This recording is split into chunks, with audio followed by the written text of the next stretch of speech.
وَإِذَا قِيلَ لَهُمْ آمِنُوا كَمَا آمَنَ النَّاسُ، اور جب ان سے کہا جاتا ہے ایمان لاؤ جیسے دوسرے لوگ ایمان لائے ہیں۔ آخر دیکھو دوسرے یہ اہل ایمان ہیں، جب بلاوا آتا ہے فوراً لبیک حاضر ہوتے ہیں، جو بھی ہو۔ یہ تم جو ہے آخر تم نے اور روش اختیار کی۔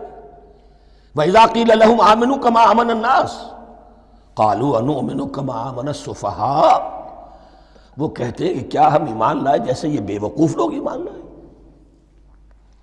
انہیں تو اپنے نفع کی فکر، نہ نقصان کی فکر، نہ خطرات کا کوئی خیال، نہ اندیشوں کا کوئی گمان۔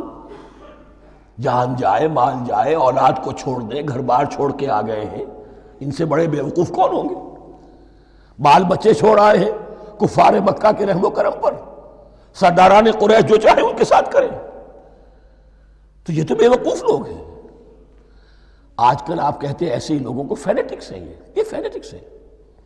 دیکھ بھال کر چلنا چاہیے، دائیں بائیں دیکھ کر چلنا چاہیے، نفع نقصان کا خیال کر کے چلنا چاہیے، چاہے حق ہے ٹھیک ہے، لیکن بہرحال اپنی مصلحتوں کو بھی اور اپنی اہل و عیال کی مصلحتوں کو بھی دیکھنا چاہیے۔ یہ لوگ تو معلوم ہوتا ہے کہ بالکل دیوانے ہو گئے، فینیٹکس ہو گئے۔ وَإِذَا قِيلَ لَهُمْ آمِنُوا كَمَا آمَنَ النَّاسُ قَالُوا أَنُؤْمِنُ كَمَا آمَنَ السُّفَهَاءُ أَلَا إِنَّهُمْ هُمُ السُّفَهَاءُ وَلَٰكِن لَا يَعْلَمُونَ، آگاہ ہو جاؤ کہ وہی بے وقوف ہیں لیکن انہیں علم نہیں ہے۔ وہ صادق الایمان جو ایمان کی ہر تقاضے کو پورا کرنے کے لیے ہر وقت حاضر ہیں، ان سے بڑا عقل مند کوئی نہیں، ان سے بڑا سمجھدار کوئی نہیں۔ انہوں نے یہ جان لیا ہے کہ اصل زندگی آخرت کی زندگی ہے، یہ نہیں ہے، یہ تو عارضی ہے، کل نہیں آج ختم ہو جائے، آج نہیں ابھی ختم ہو جائے، کیا فرق پڑے گا؟